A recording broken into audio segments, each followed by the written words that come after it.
Boa tarde. Estou aqui para dar as boas-vindas em nome do Sesc São Paulo para mais uma programação do Sesc Ideias, que são encontros virtuais promovidos sempre às 16 horas no nosso canal do YouTube, com o objetivo de debater questões latentes da nossa contemporaneidade.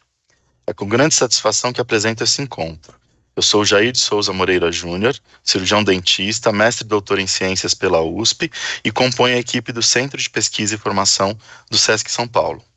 Fazendo a minha audiodescrição, eu sou um homem branco, com cabelos curtos e grisalhos, estou vestindo uma camisa jeans de mangas compridas e atrás de mim, ao fundo, tem uma parede clara. Quero agradecer inicialmente a presença do público, o aceite dos nossos convidados e aos intérpretes de Libras e estenotipia. Desejo que todas as pessoas que estão nos acompanhando estejam bem. Solicitamos que ao final dessa live acessem o nosso link do questionário, um link que tem um questionário de avaliação e está disponível na descrição do vídeo. As respostas de vocês são muito importantes para o aprimoramento das nossas atividades, mapearmos o nosso público e trazer temas que são relevantes para nossas ações online. O público está convidado a fazer comentários e perguntas por meio do chat. As perguntas serão repassadas ao mediador e serão colocadas de acordo com a disponibilidade do tempo que a gente tiver. O encontro de hoje, ele dará início a um ciclo de encontros intitulado Ciclo Metamorfoses. Só retifico aqui que esse é o segundo encontro do ciclo Metamorfoses, e o tema é Descolonizar o Mundo e o Pensamento. Em 2022, o ciclo está na sua terceira edição, onde a proposta é refletir sobre esperança e sonhos. Para isso, precisamos retomar nossa capacidade de sonhar, de construir um outro mundo, com outras formas mais evoluídas de desenvolvimento, ainda não alcançadas pela sociedade do pragmatismo. As marcas da colonização voltaram, nos últimos anos, a ter um lugar central nas ciências sociais e no debate político. Passamos a enxergar como a herança colonial, especialmente o genocídio dos povos originários e a escravidão dos negros, como fonte para a criação de uma sociedade cindida e todas as consequências culturais decorrentes permanecem. Ela está presente, por exemplo, na reprimarização econômica em que o Brasil mergulhou, ou na cultura de violência e na reemergência de um pensamento que glorifica a dominação do branco e do macho.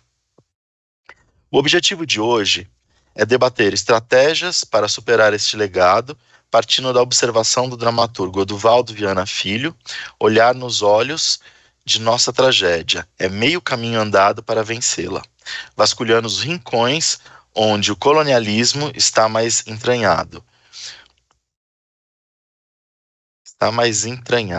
Só mais um minutinho aqui. Vasculhando os rincões onde o colonialismo está mais entranhado.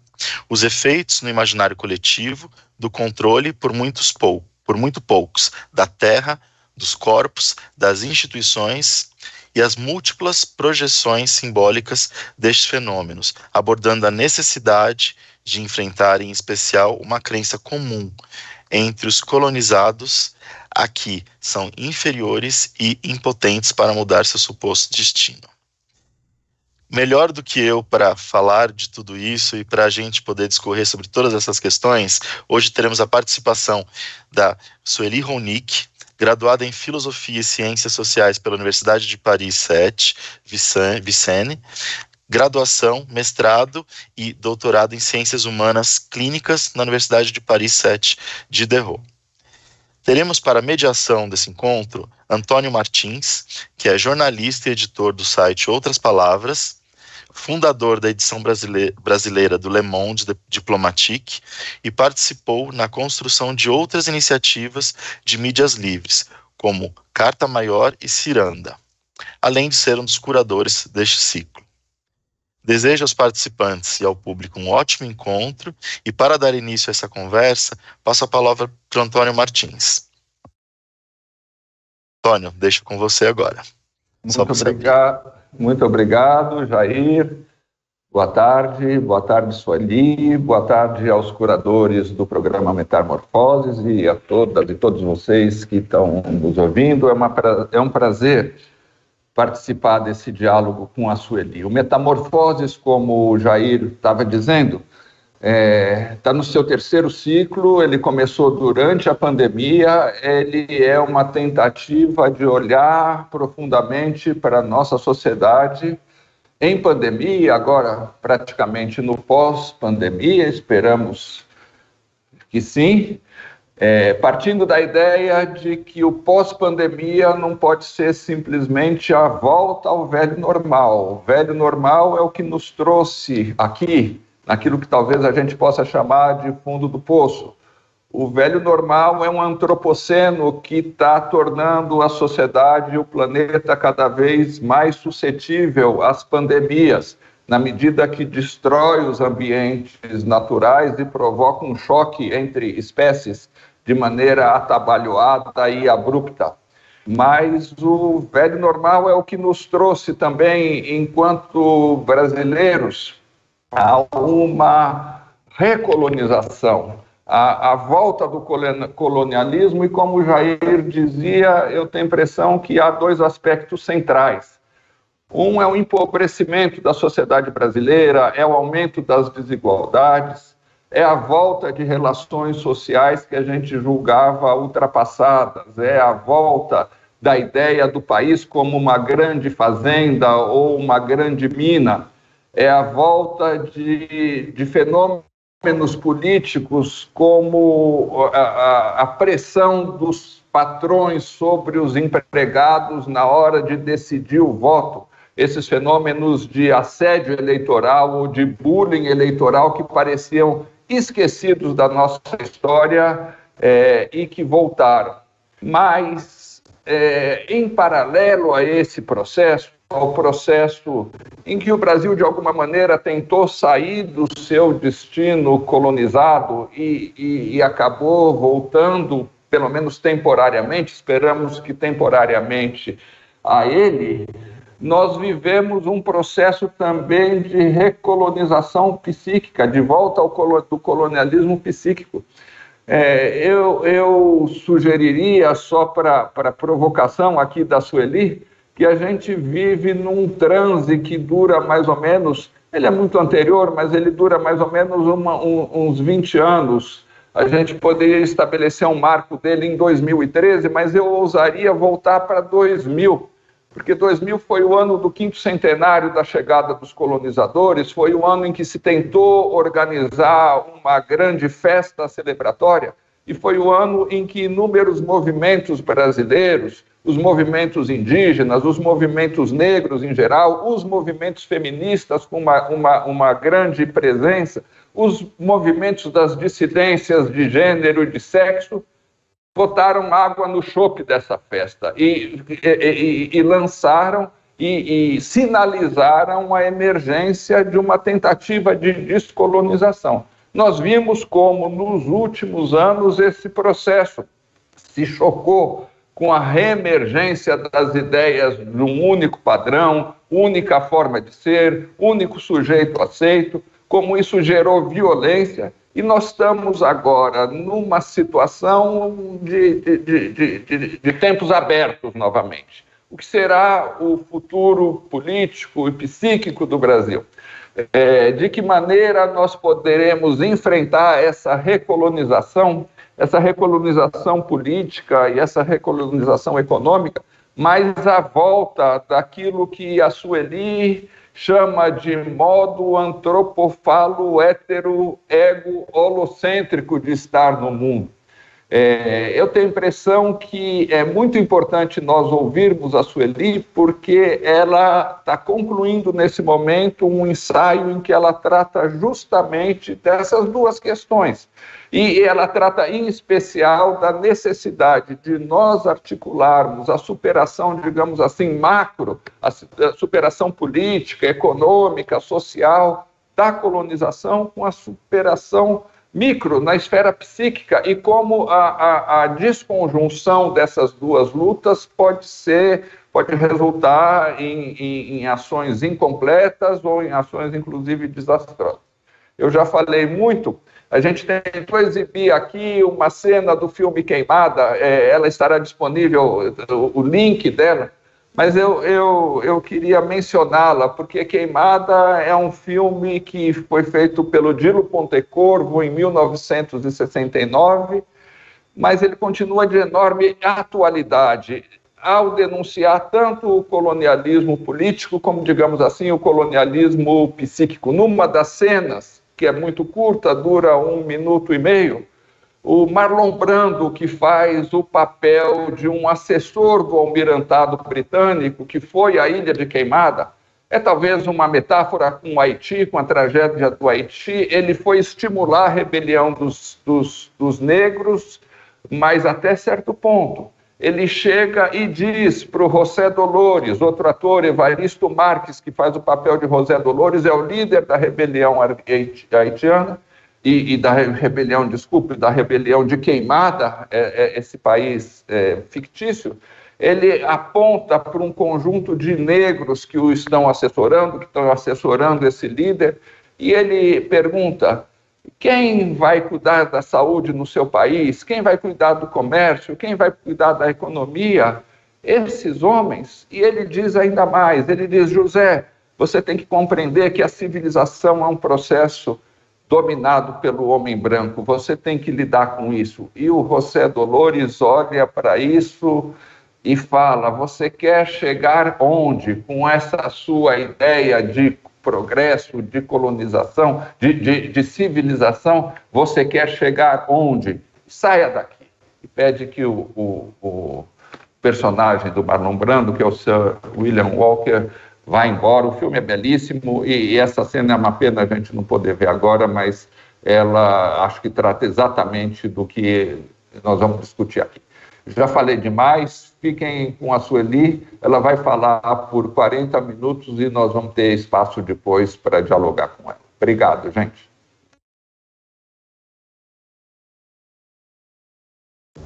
Seu som, Sueli. Oi, obrigada, gente.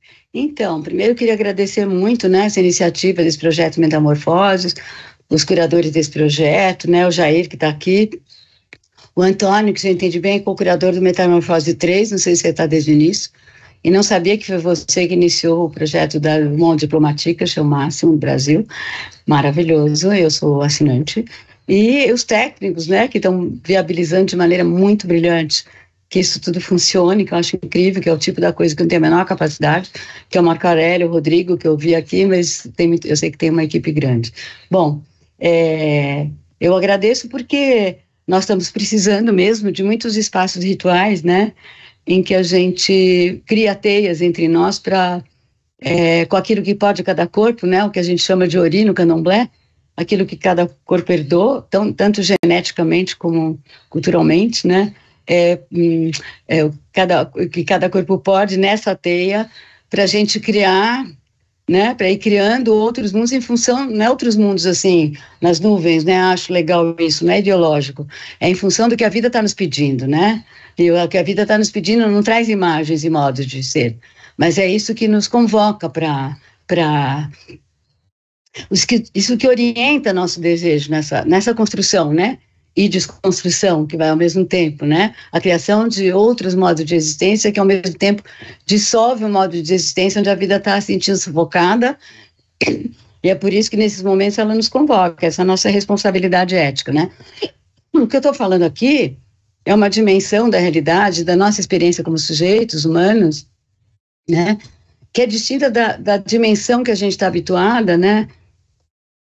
Que eu tenho chamado de macropolítica, que é a dimensão dessas formas de existência, né?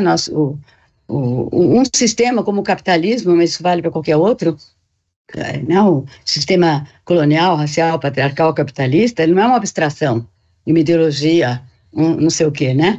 Ele se encarna em modos de existência, né? E ele se encarna em modos de existência, e é isso que dá para ele se encarna, né? Senão não teria carne. É isso que dá para ele uma consistência existencial. Senão o sistema seria um nada, não tem como se sustentar, né? Então, essa esfera onde se produz esse modo de existência é a esfera onde se produz o modo como nós vivemos nossa experiência subjetiva, na nossa relação com o mundo, né? E então se produz tanto esse modo como essa relação com o mundo, como o tipo de sociedade que vai travando é o que está acontecendo agora, mas vai se tramando, né? Freud explica, vai se tramando nessa teia coletiva, né? A partir de como funciona cada subjetividade e como cada subjetividade está necessariamente, ela existe numa relação social ali, como se trama essa cartografia social a partir dessas relações e esse modo de existir. Então, vamos dizer que essa esfera é a esfera que eu chamo de micropolítica. Micro aqui não no sentido, né, porque está muito mal entendido essas palavras. Eu acredito que a gente precisa encontrar uma palavra mais nossa para isso, que diga mais claramente, quando a gente pronuncia, do que nós estamos falando, porque micro parece que é a política do pequeno, das relações do casal, das relações institucionais. Não, micropolítica é a política das várias respostas, né, que o sujeito dá àquilo que a vida pede, né? E há um embate entre essas várias respostas, né? Por exemplo, a resposta de uma iniciativa como essa, frente ao que a vida está nos convocando, é distinta da resposta bolsonarista, para dar um exemplo bem vago, mas muito presente para nós. É no embate dessas respostas, dependendo do que prevalece nesse embate, o que vai ganhar o protagonismo, que se criam as formas da realidade, né? Nesse sentido, né, essa esfera micropolítica, eu diria que é a esfera da fábrica de mundo, né? É a fábrica de mundo. Não é a ideologia, é a fábrica de mundo, não é a superestrutura, né, como a gente costuma chamar, desde o nosso ancestral maravilhoso chamado Marx. Nós temos ancestrais maravilhosos, né? E nós aqui reunidos, todos os que estão nos assistindo, que eu também agradeço a presença, fazem parte dessa comunidade que escolheu esses ancestrais, né? Então, é o que eu chamo de comunidade dos nobres, né? Tem a dos nobres e dos escravos, não no sentido macropolítico da escravidão, mas no sentido daqueles que se submetem àquilo que faz a vida se sufocar, não só no ambiente inteiro, mas em nós mesmos, né? Então, bom, mas para poder trocar essa ideia, então, nesse sentido, eu poderia dizer, assim, porque eu estava ouvindo o Antônio agora, o Antônio, a gente está em muita sintonia aí do que a gente está pensando, que a gente deu uma conversadinha antes, e a gente está numa sintonia aí. Então, assim, então eu gosto de poder responder um pouco a certos comentários que ele fez agora. Quando ele diz que o colonialismo voltou, eu diria assim, ele voltou macropoliticamente, porque é verdade que ao longo da história capitalista, colonial, racial, patriarcal, que começa no século XV, porque também onde se dá início à acumulação primitiva, como também nos ensinou nosso ancestral Marx, né, o colonialismo sempre teve presente, mas assim, em termos da luta macropolítica, porque a luta macropolítica é a luta não entre diferentes maneiras de responder ao que a vida está pedindo e o que se cria em função disso, né? Nessa disputa. A disputa é entre distintos interesses, de acordo com o lugar que cada um ocupa, na forma de existência vigente. Nessa forma de existência vigente, nossa, desse sistema colonial, racial, patriarcal, capitalista, tal como ele se dá nas colônias específicas do nosso continente, que hoje está na ponta de lança do enfrentamento disso da maneira mais emancipada que se pode produzir no planeta nesse momento, e nós temos muita responsabilidade com isso. Então, no plano macropolítico, a gente vem de uma tradição de luta que em muitos momentos se tornou protagonista o interesse por uma justiça social, porque a luta entre esses interesses tem a ver com a distribuição de bens materiais e imateriais, o próprio direito de existir, né? Essa é a luta macropolítica. Quando o que ganha protagonismo é o que a gente chama de esquerda, quer dizer, aqueles que defendem uma maior equidade de direitos, inclusive quando tomam Estado, produzem iniciativas e transformações institucionais que interferem nessa área, embora não plenamente, mas mais do que estava antes. Por exemplo, os governos do PT, sem dúvida, fizeram isso, a gente tem que ser muito grato. Eu, assim, beijo os pés, agradeço, está tudo certo, né? Então, então, nesse aspecto, os momentos que tem uma situação assim, a gente tem a impressão que a colonialidade desapareceu, ou se atenuou, mas ela se atenuou só no modo da distribuição nessa cena que, na verdade, continua a mesma. Quando eu digo continua a mesma, é porque a fábrica de mundo, a fábrica que produz aquele modo de existência e que redunda naquelas formas da realidade, ela não mudou em nada. Nesse sentido, eu diria, viu, Antônio, que do ponto de vista micropolítico, o colonialismo nunca saiu de cena, ele só mudou de roupagens, né? E quando você fala, acho super acertado, quando você fala que tem um transe, começa no início do século XXI, e justamente no início do século XXI, aqui no continente, é o momento em que começa a se instalar mesmo, né, uma nova roupagem do capitalismo, né? Que já não é mais o capitalismo industrial, mas é o capitalismo financeirizado, neoliberal, globalitário. É quando, que sempre que existiu, não começa ali, mas é quando essa versão, essa dobra financeirizada do capitalismo toma o poder, ela que vai prevalecer, e nesse capitalismo financeirizado transnacional, o capitalismo atinge um poder globalitário, como Milton Santos, aquele maravilhoso geógrafo maravilhoso, que pena que já se foi, que criou esse termo globalitário, né? Acho maravilhoso. É uma globalização, mas é uma globalização sob o império do capitalismo, né? Ela é autoritária, né? E ela é globalmente autoritária, né? Bom, é apenas a nova roupagem. Então, quando a nova roupagem do colonialismo se apresenta, né? Porque isso aconteceu, essa tomada de poder globalitário do capitalismo financeirizado, aconteceu nos países, né, os países mais ricos, que é onde se origina a colonização, né, na Europa Ocidental e Estados Unidos, é quando esses países, a virada se dá nesses países na saída dos movimentos dos anos 60 e 70, né? E é uma espécie de resposta também a esses movimentos, mas não vou falar disso agora. Se interessar no debate, a gente pode trocar ideias sobre isso. Como eu participei muito, eu sou 68, sou velha, né? Então, sou uma senhora de respeito. Eu participei muito disso, então eu tenho isso marcado na memória do meu corpo, né? E é na saída disso, que é mais ou menos a segunda metade dos anos 70, que começa a ser cafetinado esse movimento dos anos 60, que tinha uma pegada de uma transformação também no plano macropolítico do nosso modo de existência, com muita confusão mental ainda, porque muito, muito, muito atrelado ainda ao modo, a essa fábrica de mundos do capitalismo, né? Foi na saída disso que vai se instalando essa nova roupagem do capitalismo, a nova roupagem nessa nova dobra, metade dos anos 70, tá? Mas, por exemplo, a Lígia Clark, que morava em Paris nessa época, também estava lá, eu estava exilada lá, foi quando ela não aguentou mais e voltou para o Brasil. Ela era uma bruxinha daquelas maravilhosas, né? Tinha uma visão, uma sensibilidade micropolítica fabulosa. Lígia Clark, nossa querida artista. Então, mas é um exemplinho como o outro. Mas dos países do nosso continente e outros não do nosso continente, ex-colônias que estavam sob regimes ditatoriais, o regime, a queda desses regimes teve a ver com o poder transnacional do capitalismo financeirizado, né? Não foi só fruto de um movimento social, mas foi orquestrada por essa nova dobra do capitalismo. Então, o capitalismo financeirizado se instala nesses países na saída das ditaduras. Então, é mais ao longo dos 80, até o fim dos 80, por exemplo, no Brasil, é quase fim dos 80, lá, a Rússia, a queda do muro foi em 89, né? Então, vamos dizer, se isso começa no fim dos 80, a virada do século para o 21 é quando isso está mais se instalando. E aí, por isso que eu gosto muito, Antônio, da tua ideia, que tem um transe que acontece ali, né, na passagem do 20 para o 21, né?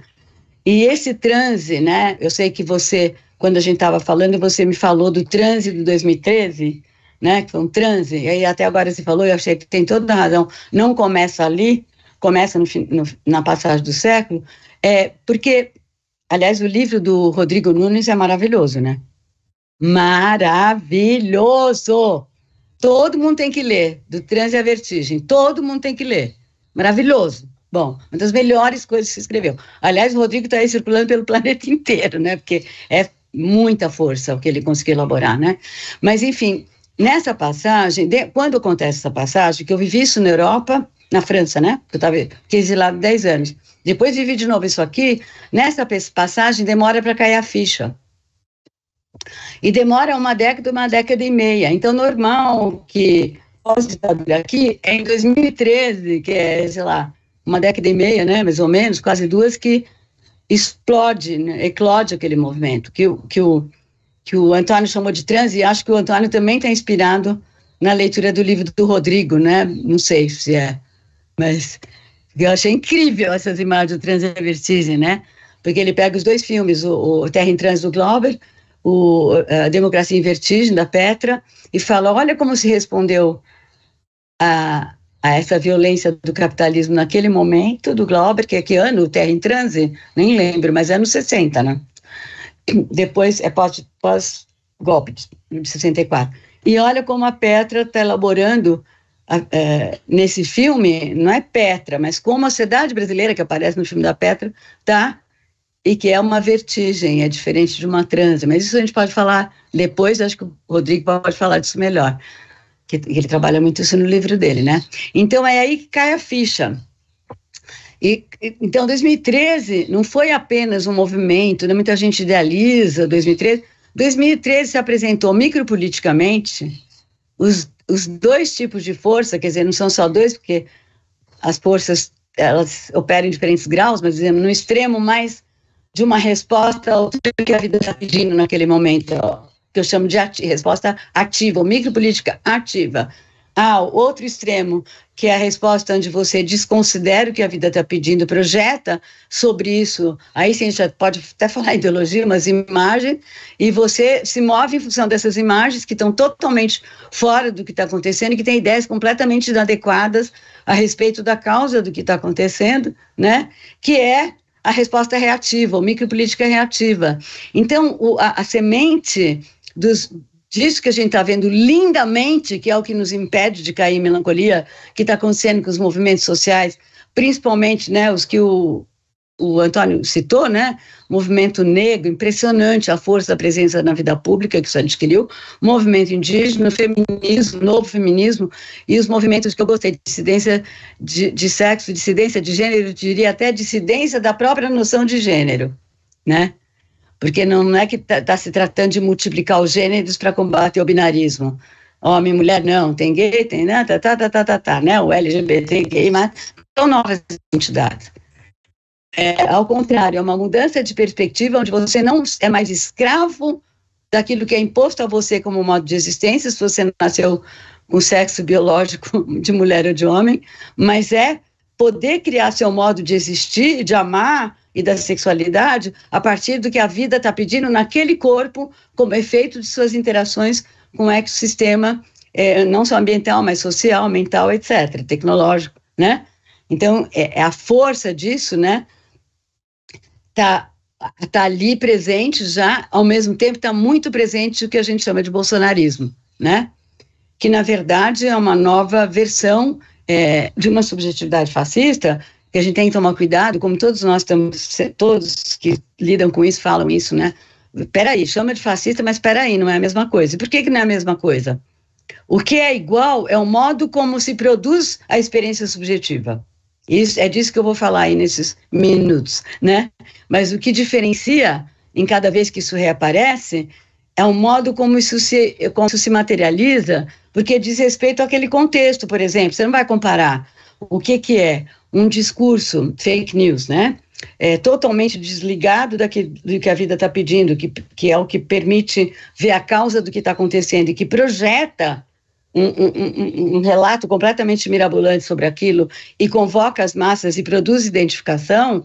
O Hitler fazia isso e o Mussolini falando no rádio para as massas, sem distinguir o tipo de perfil de pedaços sociais para os quais ele estava falando, né? Ele falava um discurso genérico para as massas, e todo mundo se identificava com aquele troço. Agora, é muito diferente você contar com as tecnologias contemporâneas de comunicação e poder transmitir esse discurso não só em tempo real, para milhões de pessoas ao mesmo tempo, multiplicar esse discurso com robôs e dar a impressão que tem um grande movimento de massa, e ainda por cima usando o algoritmo para destinar discursos específicos para cada grupo social, não dá para comparar. Não dá para comparar a tecnologia de produção disso, como não dá para comparar o efeito que se produz.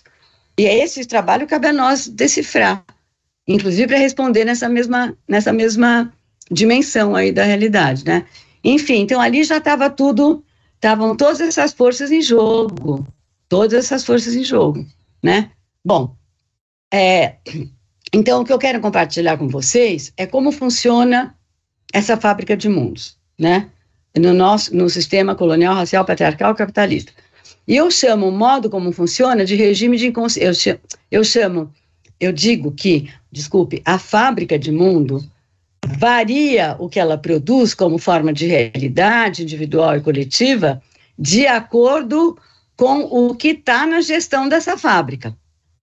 E o que está na gestão dessa fábrica é o que eu chamo de regime de inconsciente predominante naquele contexto. Então, o que eu quero compartilhar com vocês, espero que dê tempo, porque eu sou muito falante, vocês me interrompam porque eu não paro de falar, desculpe, mas é um troço que eu não consigo sair dessa, apesar de 74 anos já devia estar um pouquinho mais calma e mais educada, mas vocês me desculpem. É que minha mãe é da família da Rosa de Luxemburgo, então ela transmitiu para mim e para minha irmã um troço assim meio explosivo, vocês me desculpem, mas enfim. Então, mas tem que honrar, né, essa ancestralidade, pelo amor de Deus, né? Linda Rosa de Luxemburgo, né? Então, maravilhosa. Essa é a única mulher no meio de todos aqueles machos lá da Revolução Russa que tinha uma pegada macro e micropolítica que era muito firmona, né? Firmona que nem a Raquel, minha irmã, que é assim, né? Ela taca o pau, né? Eu já sou mais, né? Eu trabalho com a dimensão micropolítica. Mas, enfim, né? Então, o tipo de regime de inconsciente é o que rege a gestão da fábrica de mundos. Bom, o que eu estou chamando de regime de inconsciente, né? Então, eu vou dizer o seguinte, então, o regime de inconsciente é o que produz, de uma certa forma, o modo de existência, o tipo de subjetividade que se produz ali, e, portanto, o tipo de relação social que se estabelece, e o tipo de trama social que se tece, né? A partir desse modo de existir, né? E que, como eu disse, dá consistência existencial para aquele regime, senão ele não existiria, né? Então, eu vou começar dizendo muito rapidamente que nós, como sujeitos humanos, nós somos seres vivos, que a gente não lembra, né? Porque deu um problema, porque desde que se instalou esse regime de inconsciente, cortou esse negócio de ser vivo, né? Então, a gente virou um troço fora da vida do ecossistema, e a gente controla, o que justifica que a gente use, controle, exproprie, explore, abuse, cafetine, tudo, né, a vida, né? Mas, enfim, então a gente é ser vivo, beleza. Enquanto ser vivo, a gente faz parte de um ecossistema social, mental, ambiental, etc. Como qualquer barata, rato, florzinha, palmeiras imensas, etc., né? Fungos, né? Tem muita coisa sobre os fungos hoje em dia, como eles têm uma função essencial no ecossistema, né? Então, muito bem. Então, nossa experiência como sujeito humano, como qualquer ser vivo, ela se dá, na nossa relação com o mundo, ela se dá de duas maneiras que são simultâneas, mas totalmente díspares. Mas elas são indissociáveis. Uma é a forma com que aquele ambiente está, né, a forma de existência daqueles seres que compõem aquele ambiente, e a outra é o diagrama de forças vivas, né, porque cada corpo é um feixe de forças vivas em interação com as demais forças que compõem aquele ambiente. E nessa interação, esse feixe de forças vivas, o estado vital que ele produz em cada corpo, que é singular, se transforma, né? Porque o ambiente, nessa interação, a gente é afetado por essas forças, né? Que são uma presença viva no nosso corpo e que transformam o nosso estado vital. Então, isso é uma das experiências da nossa condição como sujeito humano na esfera da nossa condição como vivente, né? Nessa esfera, como é que eu capto o mundo, como é que eu me relaciono com o mundo? Pela sensação dos efeitos dessa presença viva no meu corpo. Quer dizer, o outro é alguma coisa que habita meu corpo, é uma presença viva no meu corpo e me transforma. Enquanto que na minha relação com o mundo, enquanto essa forma de existência atual, né, eu me situo, eu me relaciono com o mundo através da percepção, né? tem essa frase que você leu, né, Jair? Deixa eu pegar a frase aqui, que é do Duvaldo Fiana Filho, que ele fala: olhar nos olhos de nossa tragédia é meio caminho andado para vencer. Beleza. Tem um olho, tem uma dimensão do nosso olho que olha as formas. E como é que eu olho as formas? Através da percepção visual, auditiva, etc., né? Percepção do sensível, né? Da sensibilidade, desse campo do sensível, sensorial. Então, eu olho, vamos pegar o olho, eu olho, vejo as formas, só que a percepção não é virgem, não é uma tábula rasa. Tudo que a gente vê imediatamente se associa ao repertório sociocultural que a gente dispõe, né? Então, eu olho o Antônio, eu não vejo simplesmente uma coisa que eu estou olhando, pronto, uma forma. Imediatamente eu associo a forma Antônio com o repertório que eu disponho. Então, dependendo do lugar que eu ocupo socialmente, meu repertório muda. Aliás, não me apresentei, que eu adorei como você se apresentou, Jair, que eu acho que é legal. Eu, como branca, filha de imigrante judeu pobre, da Polônia, da Europa do Leste, fugindo do Holocausto, classe média, porque teve ascensão nessa família, classe média, intelectual, professor universitário, psicanalista, né?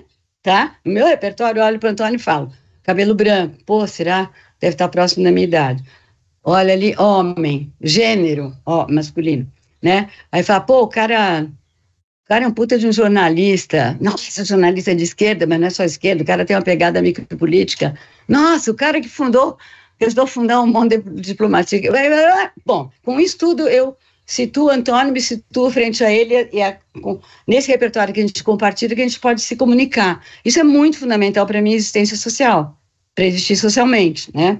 E é claro que nessa dimensão da minha experiência subjetiva, eu estou completamente, essa experiência completamente estruturada segundo uma determinada cartografia sociocultural, uma determinada linguagem, etc. Enquanto que nessa experiência, o Antônio é alguma coisa que está fora de mim. O outro está fora de mim, com o qual me relaciono e sobre o qual eu projeto imagens, representações, né? E com isso a gente se comunica, a palavra comunicação, que eu detesto essa palavra. Beleza, embora seja muito importante. É ruim só quando a gente só fica nessa, mas tendo isso é uma dimensão muito importante, mas ficou reduzido a isso, ferrou. Bom, aí, nessa outra experiência minha com o mundo, enquanto ser vivo, não enquanto ser social, mas enquanto ser vivo, que essas coisas já vou mostrar como elas não se separam, né? Porque eu disse que eu apreendo o mundo pelo efeito das forças que compõem aquele ecossistema ambiental, social, mental, o efeito disso no meu corpo, a presença viva disso no meu corpo. Então, como é que eu me situo?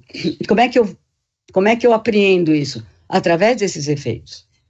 E esses efeitos que eu chamo de afecção, mas não importa esses nomes, tenho que inventar uns nomes que fazem mais sentido, mas por enquanto é o nome que eu tenho a parte que me constitui, que sendo uma pessoa dos anos, cuja juventude é nos anos 60, branca, de classe média de São Paulo, evidentemente minha formação é francesa. Então tem muitas palavras dessa formação, e é claro que nessa formação eu escolhi uma determinada herança. Eu escolhi a herança daqueles que batalharam toda a sua vida, né? Os pensadores que batalharam toda a sua vida para levar o pensamento para fora desse regime de inconsciente que eu vou descrever. Sendo que a tradição do pensamento filosófico da Europa Ocidental é totalmente determinada por esse regime de inconsciente do qual a gente tem que sair, né? Então, claro, na minha linguagem, para combater isso, tem um pouco dos ancestrais que eu escolhi como herança. Spinoza, Nietzsche e Guattari, né? Gênio, sim, né? Impressionante o que ele conseguiu nessa batalha, e que ele conseguiu deixar. O que ele fez, o que ele conseguiu deixar para nós, né? Para seguir adiante do nosso jeito.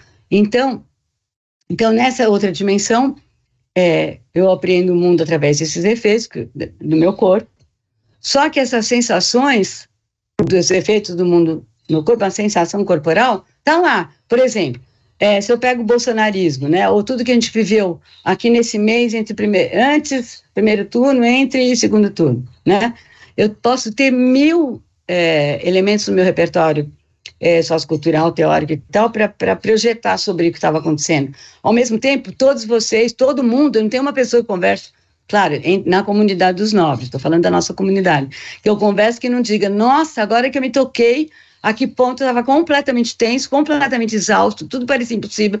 Meu Deus, parece que tirou um peso gigantesco. Então, isso é a sensação corporal das forças vitais, do tipo de força vital que compõe o bolsonarismo, que é, na verdade, uma força vital de baixíssima potência, né? Porque é uma tendência que não age de acordo com o que a vida está pedindo, ao contrário, projeta relatos completamente mirabolantes e não permite que se responda adequadamente àquilo que a vida está pedindo para transformar o que é necessário. Projeta sobre isso um relato e mobiliza, né, a massa totalmente identificada com aquilo, enfim, é a resposta reativa.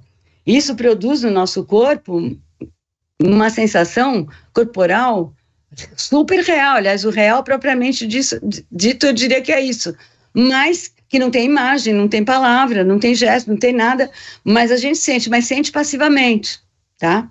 Então, vamos pensar na relação entre essas duas experiências minhas como sujeito, entre, né, minha experiência, que eu chamo minha experiência como pessoa, que é o personagem que eu ocupo nessa trama sociocultural, e essa outra experiência que eu chamo de transpessoal, porque aí eu não sou um indivíduo contornável, individualizável, né? Um corpo individualizável.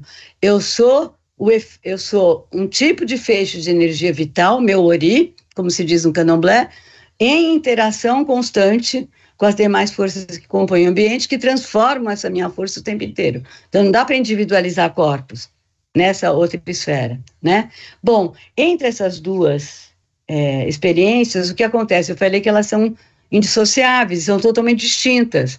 É assim, eu estou aqui, encarnada no meu personagem, determinado por tudo isso que eu falei, então eu ocupo um lugar de classe, um lugar de gênero, um lugar de sexualidade, um lugar profissional, um lugar nas relações de poder com os demais lugares, etc. E estou aqui organizada nisso, posso inclusive ser de extrema esquerda, tudo bem, beleza, é o mínimo que a gente pode ser, porque de esquerda, porque se não for nem isso, dificilmente haverá cura. Acho melhor desistir, acho melhor cair fora, porque não rola. Ou desiste. Cai podre da árvore sozinho, né? Quando a fruta apodrece, cai sozinha. Melhor não perder tempo. Bom, aí, né? Estou assim aqui. Ao mesmo tempo, vamos pegar essa situação bolsonarismo. Estou aqui, estou arrumada. Esse é meu contorno, a minha forma de existir. Ao mesmo tempo, eu estou sendo afetada por essas forças, né? E como eu disse, isso está produzindo transformações no meu estado vital. Tá. Essas transformações que produzem no meu estado vital, elas tensionam essa forma que eu sou. Por exemplo, se eu pegar como que é a experiência de uma mulher nos anos 60, tem aquela minha forma vital, gênero, mulher, só existo se um homem me quiser, aliás, esse homem tem que ser de alto prestígio, etc e tal, senão eu estou ferrado, tem que ter grana, enfim, e eu posso até ser feminista e contra a nossa inequidade de salários, etc, desigualdade de salário, não sei o quê, mas eu não existo senão se eu tivesse homem que me quer, porque é ele que me dá a existência pública, mesmo que eu seja a rainha do feminismo transnacional, ou a rainha da grande teoria contemporânea do caralho, desculpe a expressão, né? Então, mas mesmo assim, eu só me sinto existindo através desse olhar do homem que me dá um lugar na cena pública, né? Então, assim, essa forma que a gente estava ali, né, que tem aquela musiquinha da Rita Lee, essas pessoas na sala de jantar, essas pessoas na sala de jantar, tão habituadas a ver e morrer. Desculpe minha voz, perdi a voz. Tá bom, por causa do cigarro. Então, que eu já fui cantora, viu? Lá na minha juventude. Então, beleza. Então, assim, o que acontece? Que aconteceu na passagem do século XIX para o XX, quando as mulheres foram para a vida pública, esse mercado de trabalho, né? Eu estou nessa forma, só que essa forma está me deixando a minha vida completamente sufocada, porque está rolando milhões de coisas que já estão no meu corpo e que a vida está me dizendo, cara, isso aí precisa vir à existência, não dá para você continuar dessa forma, está sufocada, que foi um pouco que a nossa luta nos anos 60, né, na contracultura, não só no âmbito do machismo, em todos os âmbitos aí. Bom, beleza, então tem uma tensão daquilo que eu estou vivendo aqui, que é um processo contínuo dessa interação de todos os corpos do meio ambiente, isso que eu estou vivendo aqui, que é a forma na qual me situo, me reconheço e reconheço o outro, né, nesse contexto, né? Isso aqui fica pressionando isso aqui. Até tem uma palavra do idioma guarani, que eu acho muito legal para falar isso, que eles usam o termo para palavra, eles usam ie, que não é com essa pronúncia, que eu não consigo, eles têm 12 vogais, né? São distintas timbres nasais, guturais, que muda o sentido, né? Então, eu não sei falar isso. Então, ie, que é o termo que eles usam para palavra, é palavra alma. Palavra e alma, que eu traduzo por palavra alma. Quer dizer, para eles, toda forma de existir, ela é ao mesmo tempo, a alma quer dizer um feixe de forças vitais, de interação com as demais forças, que estão se expressando naquela palavra ou na linguagem geral. E eles usam para a garganta o termo Haiti, ninho de palavra-almas. Eles usam isso porque eles sabem que as palavras nascem como embriões por nossa fecundação pelo ambiente. E que faz parte da nossa responsabilidade ética fazer com que esses embriões nasçam. E quando eles nascem, é algo que a vida já está pedindo, que não está ali, surge uma nova forma de existir, né? Bom, e para eles, inclusive, todas as doenças, todas, físicas, espirituais, mentais, etc., psíquicas, decorrem da separação entre palavra e alma. Bom, entre linguagem e alma. Então, como eu falei, nessa tensão é que a vida fala, nessa forma não está dando, eu estou sufocando, né? I can breathe.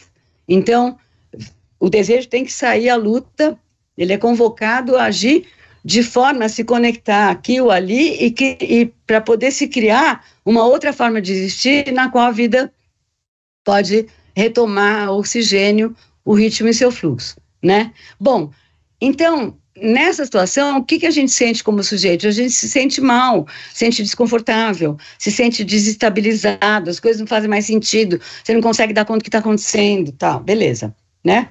Tá, então, esse estado, ele é uma preciosidade, é o que há de mais importante. Por quê? Quando a gente está assim, é um sinal de alarme vital que foi acionado. A vida acionou um alarme vital dizendo, I can't breathe. Se liga, cara, sai à luta. Não está dando, né? Beleza. Então, agora, as respostas a esse sinal de alarme variam.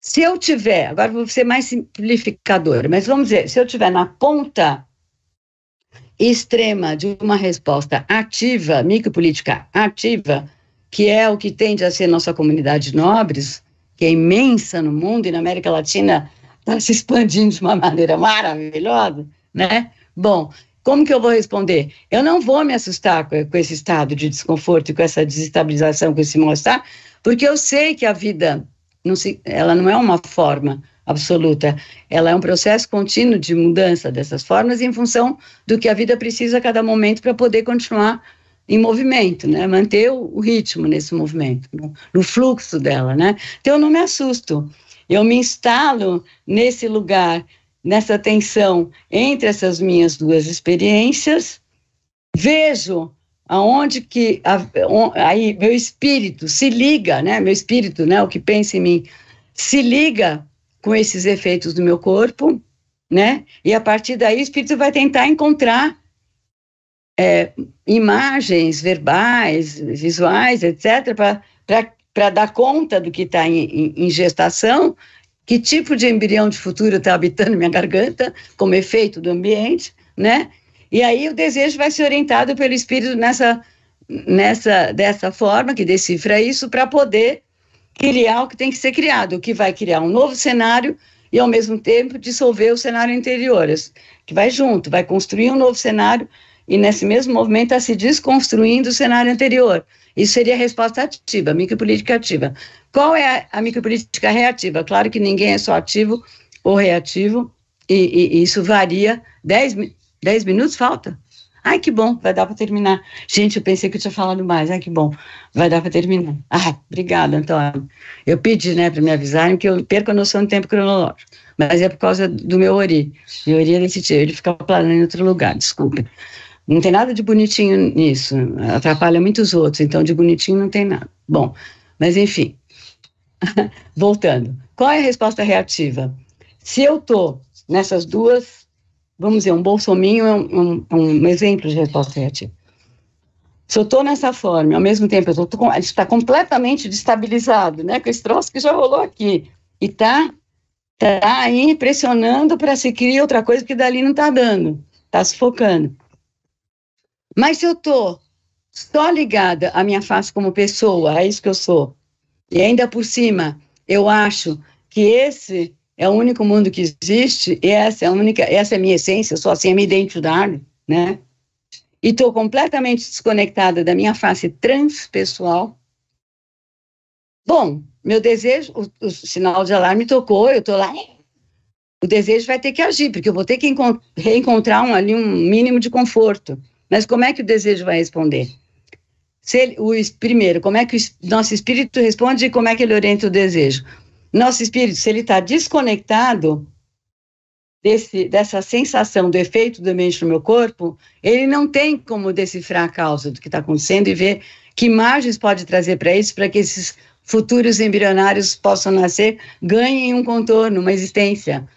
Não tem como. O que ele vai fazer? O espírito em cativeiro, o espírito que está desconectado, portanto eu não estou falando em cativeiro, ele vai recorrer ao repertório sociocultural que ele dispõe, alguma narrativa, que eu não estou usando mais essa palavra, porque o jeito que ela foi tomada aí é exportável, né? É totalmente equivocada. Então, mas enfim, eu vou grudar nisso, o espírito vai pegar isso e vai projetar sobre o que está acontecendo, né? Um bolsominho vai pegar o quê? Vamos pegar primeiro o Bolsonaro. O Bolsonaro faz o que ele pega, totalmente desconectado. Ele vai criar todo um relato ali que não só diz respeito a como as coisas estão, a forma atual de existência, mas vai ainda tomar formas de existência anteriores, como se estivesse dando marcha ré, e formas de existência anteriores que ele aprendeu nos filmes de Hollywood, né? Como a gente viu aquela cena lá do Capitólio, aqueles personagens não é de personagens históricos, é de personagens históricos interpretados por filmes B de Hollywood nos anos 50, né? Então, eu vou pegar esse relato, essa história na verdade absoluta, né, e os outros né, e com isso eu tenho a impressão que eu recuperei um sentido e me acalmo. Bom, beleza. Então eu falei de micropolítica ativa, micropolítica reativa.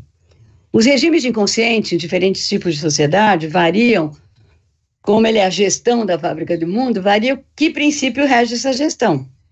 Qual é a lógica dessa gestão? Do CEO da fábrica de mundo aí, né? Bom, então, agora eu quero compartilhar com vocês, que é com isso que eu termino, como funciona o regime de consciente colonial, racial, patriarcal, capitalista. Qual é o princípio que rege essa gestão? Como são as engrenagens da fábrica sobre essa gestão? O que ela pretende produzir? Tá? Primeira engrenagem. E quando eu digo regime de consciente colonial, racial, patriarcal, capitalista, é o regime de consciente que se instala nas sociedades ocidentais e ocidentalizadas no final do século XV, junto com o empreendimento da colonização, da escravidão dos africanos, do genocídio dos indígenas e o início do capitalismo. E ele se instala ali só mudando suas roupagens, mas o princípio é o mesmo. Bom, como é o princípio, quais são as engrenagens dessa gestão?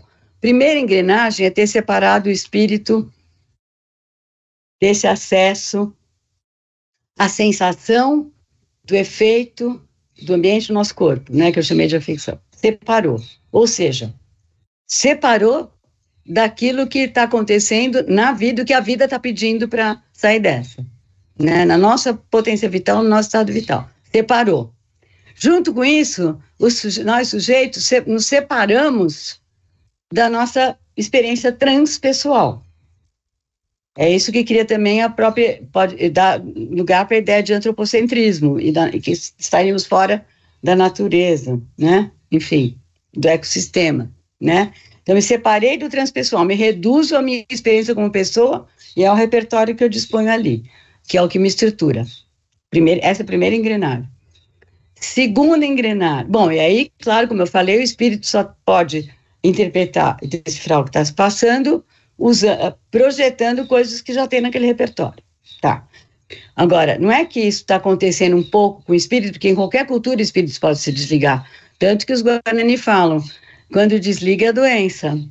Só que, na nossa cultura, o espírito foi sequestrado e foi posto em cativeiro.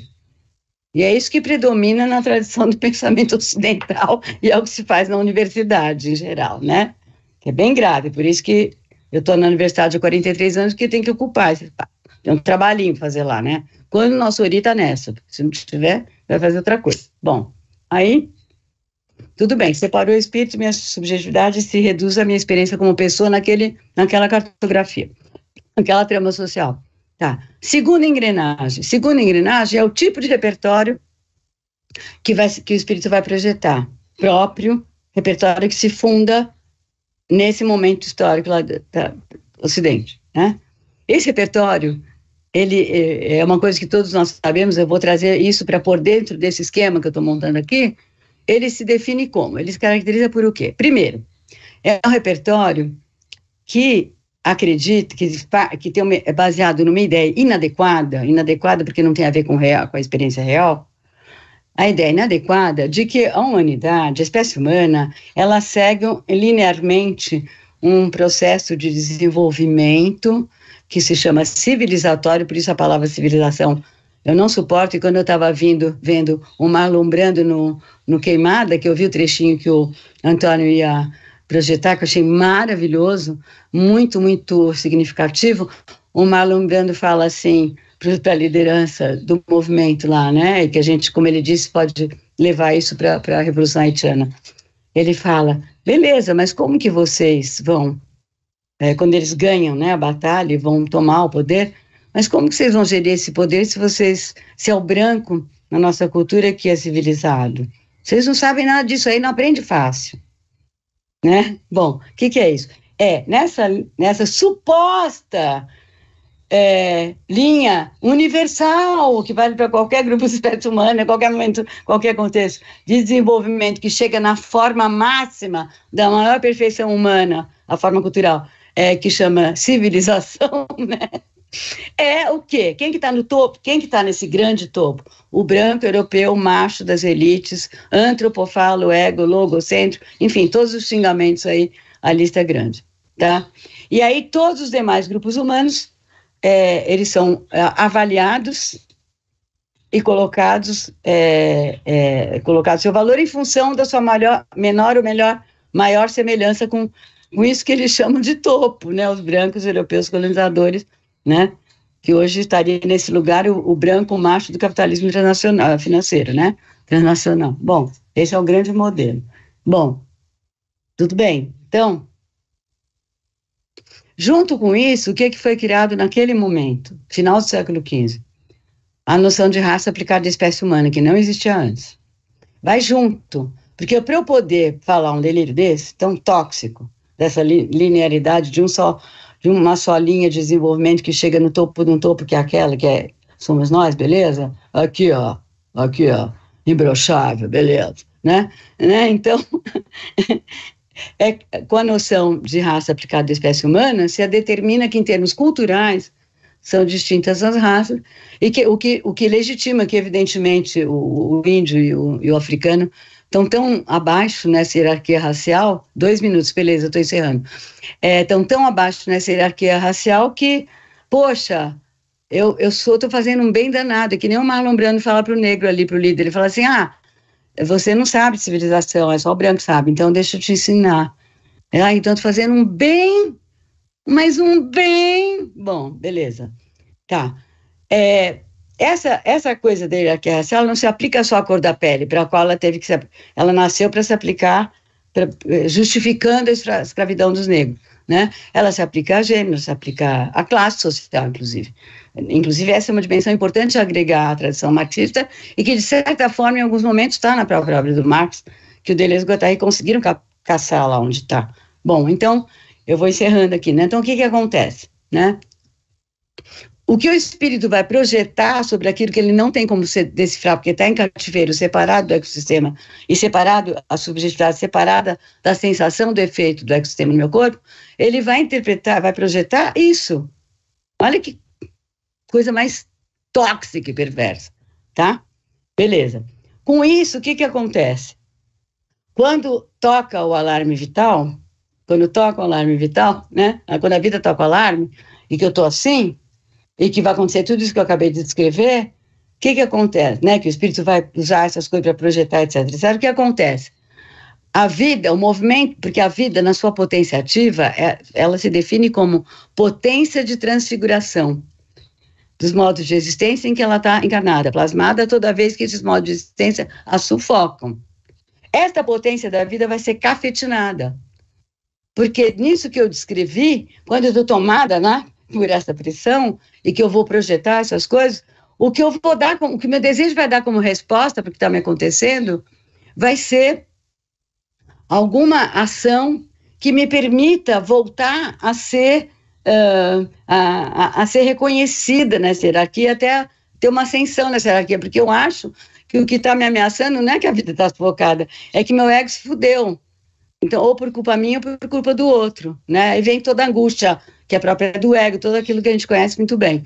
Que eu chamo esse funcionamento, que é a da neurose, eu chamo de neurose estrutural, porque esse modo de subjetivação, esse modo de produção de si, é a neurose. E nesse sistema, ela é estrutural. É isso que o Freud não viu nem a psicanálise. Isso muda muito o que pode a psicanálise, o que pode o trabalho com o inconsciente. Então, para terminar, o que acontece?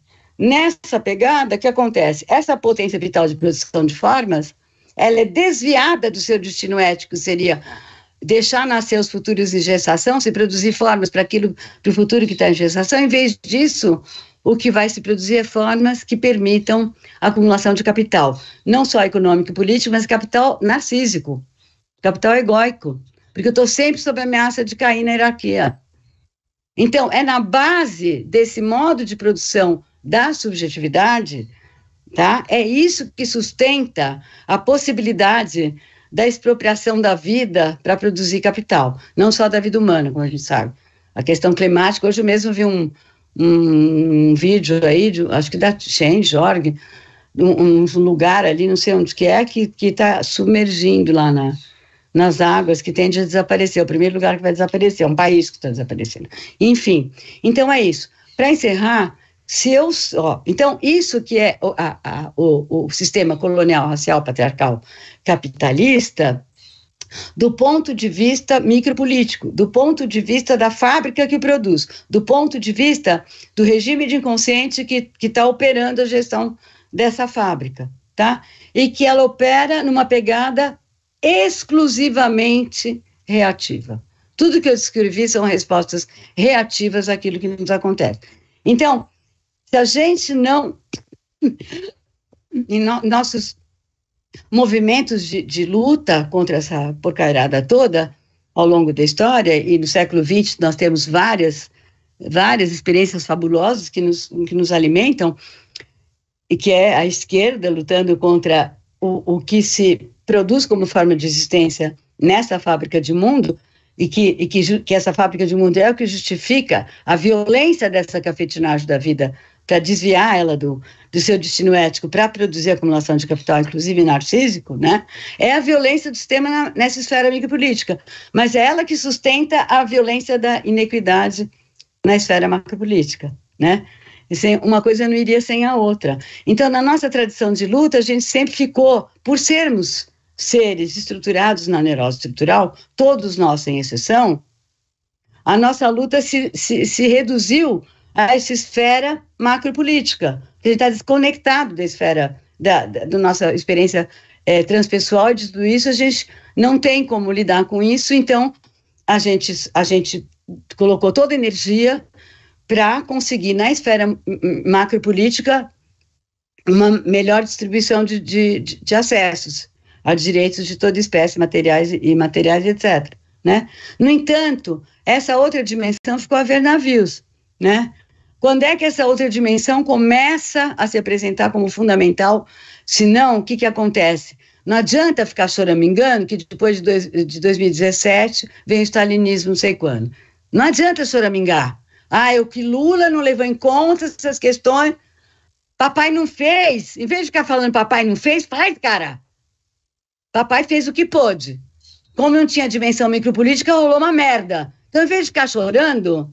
Se, graças a eles, a gente está vendo que tem que intervir nessa esfera, vai à luta em vez de ficar choramingando e reclamando, cara. E colabora no que for possível para que isso também venha. Isso não cai do céu. Isso demora muito para desenvolver uma batalha nessa esfera. E é isso que nós temos que fazer agora, por exemplo, no governo Lula. A gente tem que criar possibilidades de incluir isso ali, de alguma forma. Estou até pensando em umas formas, cada um está pensando aí. Enfim, então é isso que eu queria apresentar, porque é isso que me interessa hoje em dia, compartilhar, que é o que eu posso com o meu Uri. Eu sei mexer nesse pedaço, os outros, por exemplo, se eu me candidatasse deputada, acho que ia ser uma catástrofe. Eu até falei para o Vladimir, você tem certeza que você quer ser deputado? Mas aí foi legal porque a campanha do Vladimir botou tudo isso em circulação, foi maravilhoso. Porque seria uma catástrofe, né? Eu como deputado, sei lá o quê, né? A minha irmã não, minha irmã seria fantástica, a Raquel. Enfim, cada um com seu Uri. Então é isso que eu queria compartilhar e eu gostaria de ouvir vocês, porque isso que eu estou trazendo é o que eu posso, mas na conversa a coisa vai se aprimorando, você vai vendo coisas, né? Eu vou vendo coisas que eu não via, enfim. Então é isso, gente. Obrigada. Muito obrigado, Sueli. Primeiro, queria recomendar muito, não saiu ainda, mas eu tive privilégio de ler, e recomendo muito a vocês que leiam esse ensaio no qual a Sueli baseou a sua fala. Ele se chama As Aranhas, os Guarani e os Guatari, e faz parte de um livro que ela vai lançar em breve. É um livro muito denso, um ensaio muito denso. Ela tentou expor um pouquinho desse ensaio, mas ele vale muito uma leitura que não pode ser absorvida simplesmente numa fala de 40 minutos. Mas deixa eu só te falar uma coisa, Antônio. Esse ensaio que você leu, ele vai sair num livro que não é meu, é do Anderson, e chama Psicanálise e Esquizoanálise. O Anderson é uma pessoa maravilhosa, jovem, psicanalista maravilhoso, tá? Mas é um pedaço do livro, esse sim, um livro que eu vou lançar, né, pela N-1, e eu estou deixando ele um pouco de molho, porque essas coisas estão em vias de elaboração. Aí eu peguei um pedaço, e é esse texto que você leu, que é o livro do Anderson, que vai chamar Esquizoanálise e Psicanálise, que vai ser lançado aí no SESC, no negócio da ocupação, ou na ocupação 9 de julho, no negócio da ocupação Guatari, vai ser lançado o livro, tá? Recomendo muito. Mas, Sueli, eu queria dialogar contigo sobre um conceito que você lançou aqui, conceito de cafetinagem e os significados políticos dela. Eu uso para essa mesma ideia que você talvez tenha expressado com cafetinagem, captura, que é um termo mais comum. Eu queria falar de duas cafetinagens, capturas, que talvez você tenha vivido na luta e no corpo.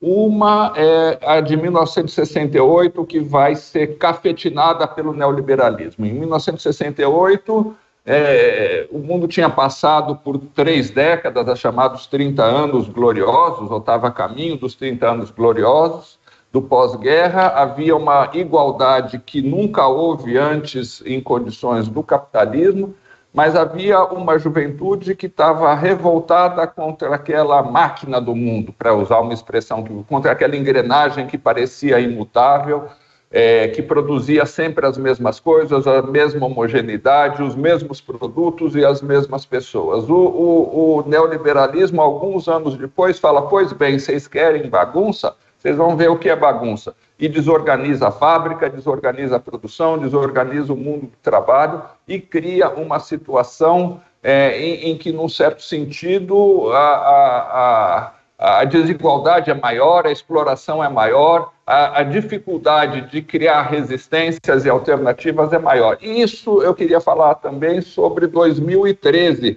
e o que a gente viveu depois. Porque 2013 eu acho que vejo um paralelo muito claro. A gente vinha de, como você falou, insuficientes, melhoras insuficientes nas condições de vida, mas talvez foi a primeira vez em 500 anos em que houve alguma melhora material para as maiorias e que as maiorias se sentiram pela primeira vez empoderadas, talvez por um presidente que elas viam como um dos seus. Mas 2013 diz que aquilo não era suficiente, que era preciso haver não só recursos, mais dinheiro no bolso, mas era preciso haver serviços públicos, era preciso haver comum. Mas isso é capturado por um conjunto de forças políticas que propõem um retrocesso, é cafetinado, digamos assim. Eu sei que não existe pergunta, não existe resposta pronta para essa pergunta, mas como evitar, como dar a volta por cima dessas cafetinagens, da cafetinagem do neoliberalismo e da cafetinagem do conservadorismo brasileiro, nessa nova situação em que a gente está chegando, em que não vai adiantar ficar esperando do papai as respostas. Qual que é o papel da sociedade? Qual que é o papel de nós que queremos não ser simplesmente sujeitos reativos, mas sujeitos ativos, para superar, para dar a volta por cima? Levanta, sacode a poeira e dá a volta por cima nessa situação. Bom, eu estou muito de acordo com você, né? Eu teria milhões de coisas para falar, então eu vou aqui me concentrar para não falar muito. Mas, assim, eu até assim, meio que anunciei alguma coisa, né, da relação de 68 no neoliberalismo. Mas, assim, primeiro vamos pegar o termo cafetinagem. Por que eu gosto desse termo? E, se eu puder, vou trocar todos os termos que eu uso ainda da tradição francesa por termos dessa natureza, porque daí tem como afetar o outro e tem como criar uma teia. E se eu falo só micropolítica, macropolítica, isso aqui não rola, né?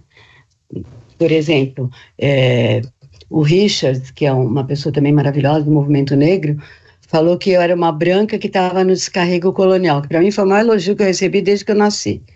Eu quase que beijo os pés do Richard.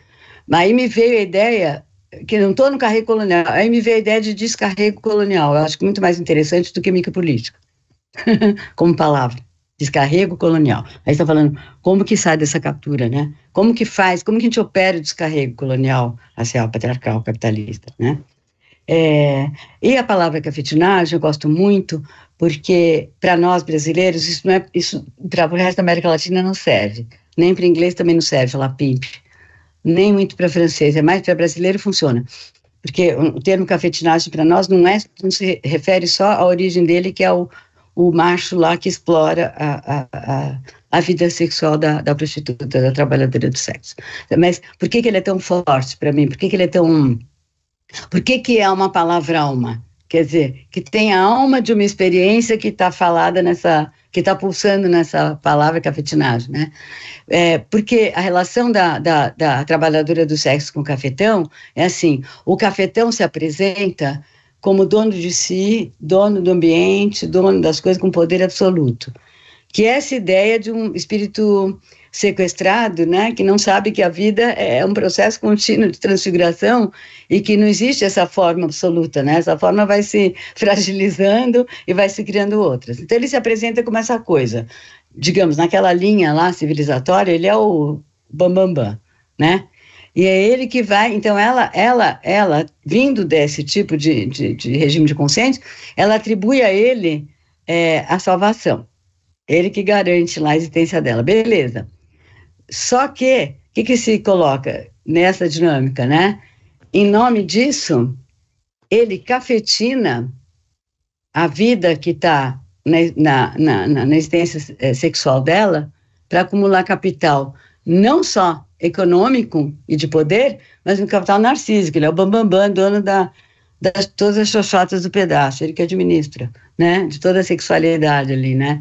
Então, é muito parecido com essa relação, que não é só entre capital e trabalho, entre capital e vida. Trabalho é só uma das manifestações da vida, né? É uma das esferas da nossa existência cotidiana, né? Então primeiro, esse termo. Bom, me deu muito trabalho nas traduções dos meus textos, sempre que eu uso isso há muito tempo, encontrar um termo, porque não funciona. Primeiro que para cafetão, na América Latina, você tem 15 termos, dependendo do país. E um país não conhece o termo do outro. Dois que não tem essa imagem, não faz a conexão, né? Então não é uma palavra alma nas outras línguas. Então eu fui inventando outras. Mas aí você fala dos 30 anos gloriosos pós-guerra. E que quando nasce a ONU, etc, né? Enfim, é uma coisa dos direitos humanos na esfera macropolítica, né? Que foi e é importante, né? Quer dizer, né? A ONU, não sei muito bem, não, mas enfim, né? Mas enfim, é uma instância lá. Bom, e Depois você fala como é que 68 foi cafetinado pelo neoliberalismo. Aí você falou que depois destrói a fábrica, não sei o quê. Eu diria o seguinte, ó, na nossa luta nos anos 60, eu digo nossa porque realmente eu participei profundamente, graças às deusas me foi dada a possibilidade de participar daquilo, que é inesquecível, né? E eu fui presa por causa disso. A minha imagem de mulher tentando sair daquele modo de ser, tanto sexual, afetivo, amoroso, familiar, etc., foi colocada em toda a imprensa, em todas as revistas e em todos os jornais, noticiário televisivo, que na época era o Repórter S no Jornal Nacional, como puta e vadia e drogada. E eu tinha 20 anos. Bom, beleza. O que acontece? Como que eu vou definir esse modo de existir? É o espírito tentando se conectar. O que a gente fazia? Estava tentando, vamos primeiro olhar de fora. Era uma vida totalmente experimental, a gente experimentando outros modos de existência, de sexualidade, de tudo, beleza. A gente não respeitava hierarquia nenhuma, saber universitário era zero, superior a qualquer outro saber. Acho que a geleia geral lá, tropicalismo é uma imagem forte disso. Eu misturo tudo porque o que está interessando não estou acreditando nessa hierarquia racial, então filosofia europeia está no topo e o samba está lá embaixo. Não, aonde eu encontrar coisas que reverberam com aquilo que eu estou buscando, rolou. Então o samba pode ser muito mais forte do que a filosofia inteira do Platão, por exemplo, né? Ou do Heidegger. Ou do Hegel, né? E tem mais a ver com outras filosofias aí, mora na filosofia, a filosofia de Spinoza, sei lá, dependendo do samba, né? Enfim, então tinha isso, tinha essa reverência, tinha uma liberdade de criação e de experimentação, né?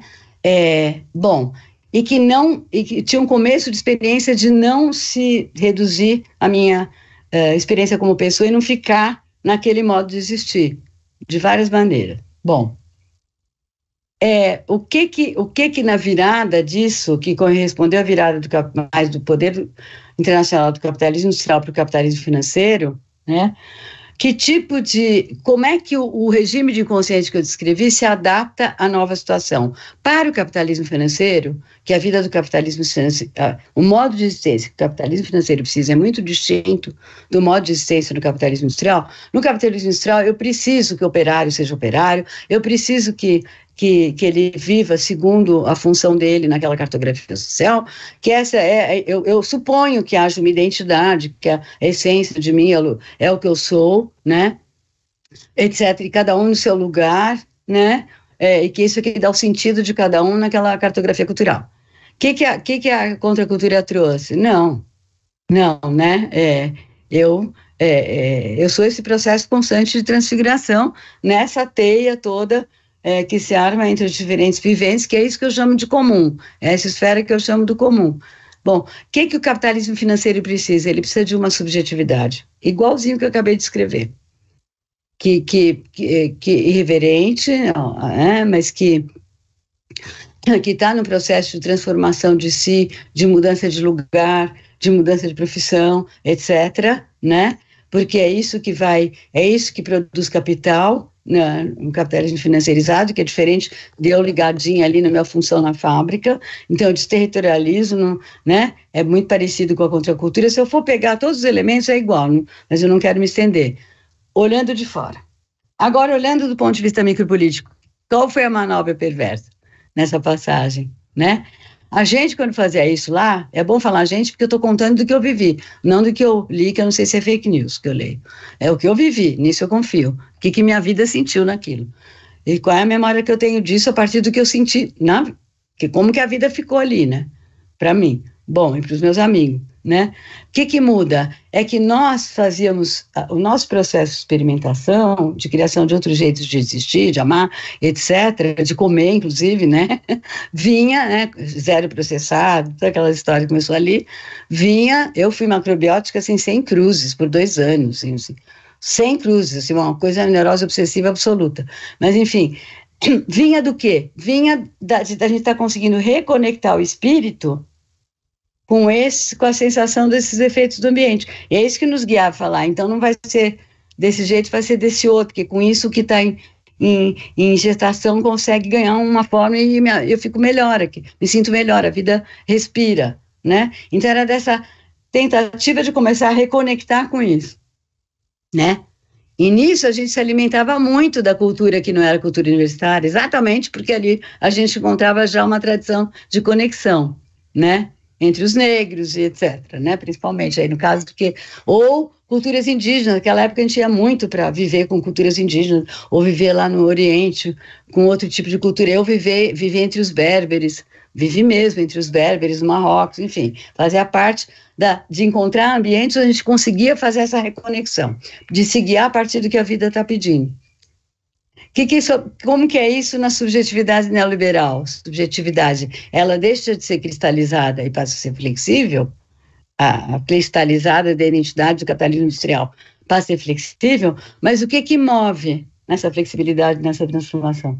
Não é o que a vida está me pedindo. É a resposta reativa à minha desestabilização que vai me levar o tempo inteiro me guiar para não cair dessa hierarquia e produzir e conseguir acumular capital narcísico. Então, olhando de fora é igual. Olhando micropoliticamente, é uma perversão total, é um tipo de cafetinagem mesmo, como você falou. Cafetinou aquele modo de existir para um novo modo de produzir acumulação de capital, né? Então, eu diria isso. Sim, acho que eu diria basicamente isso, né? Porque as outras coisas que você colocou, um pouco eu tinha colocado antes, não dá tempo, assim, para os demais, mas...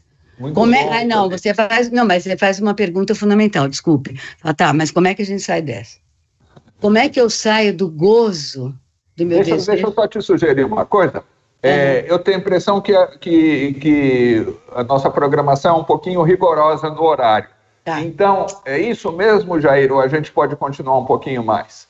Se for mesmo, eu te leria as duas outras perguntas dos outros curadores, aí você já responde tudo de uma vez. Eu fiquei muito encantado com essa sua resposta. Espera aí que eu vou te ler. Eu que estou encantada com as tuas perguntas. Eu acho que podemos ler, Antônio, as duas perguntas e a gente consegue finalizar no tempo, sim. Tá, o Américo Córdula está perguntando o que você espera dos processos decoloniais que vêm nessas novas gestões da América do Sul, com Boric, Lula e eu falaria também o Petro. E o Hamilton Faria, outro dos curadores, diz: um dos entraves para a mudança civilizatória é que a fábrica de mundos renova-se a cada profunda crise do seu modo de ser e dá fôlego ao colonialismo. A combinação da micropolítica com a macropolítica é suficiente para encontrar caminhos novos para a formação plena do sujeito humano? Ah, beleza. Primeiro, vou começar pela formação plena. Para mim, o que é formação plena?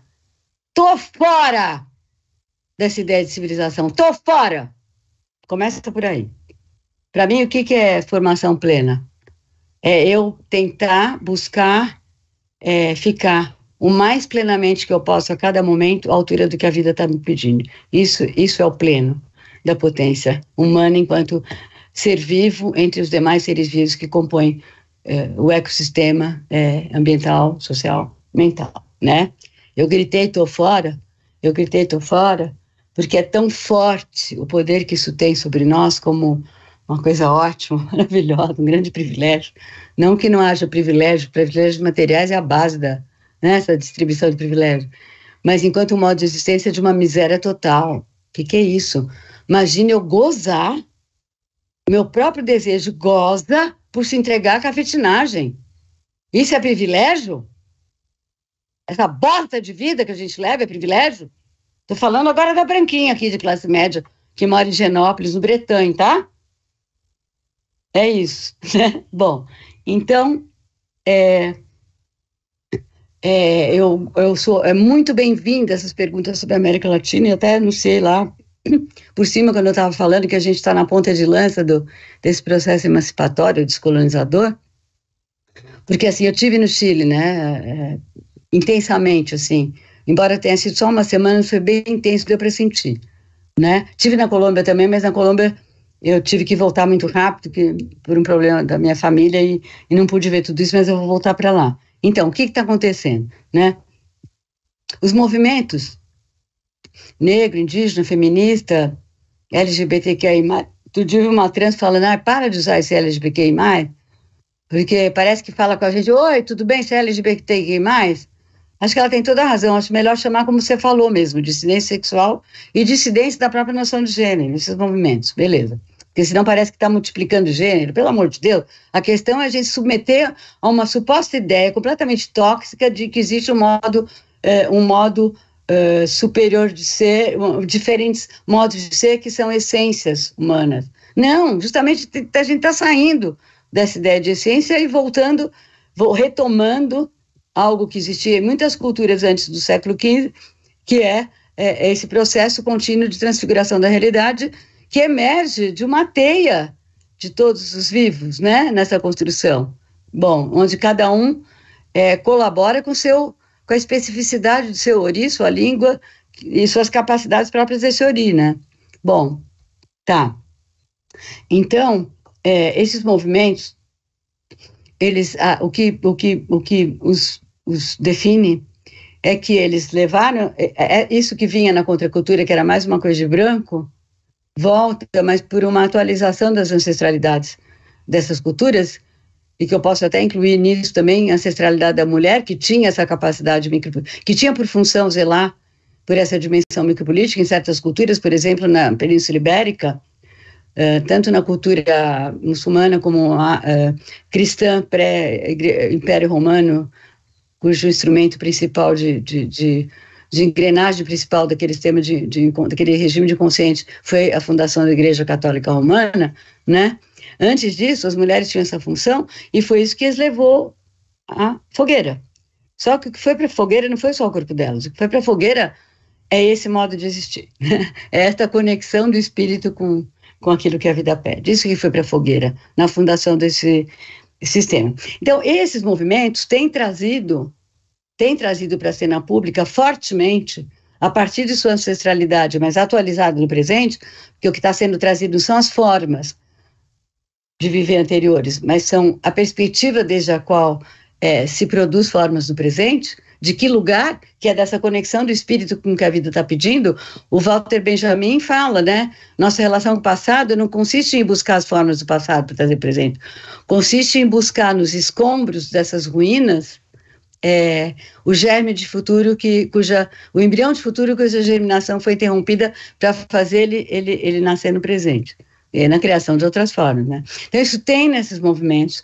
Além do mais, esses movimentos, como eles vêm com muito mais séculos no caso dos indígenas e dos negros, e com um século no caso do feminismo, e meio século no caso do movimento das dissidências sexuais e contra o gênero, né, dissidência da própria ideia de gênero, né, vinham de uma pegada macropolítica maravilhosa, né, esses movimentos sempre atuaram macropoliticamente na cena.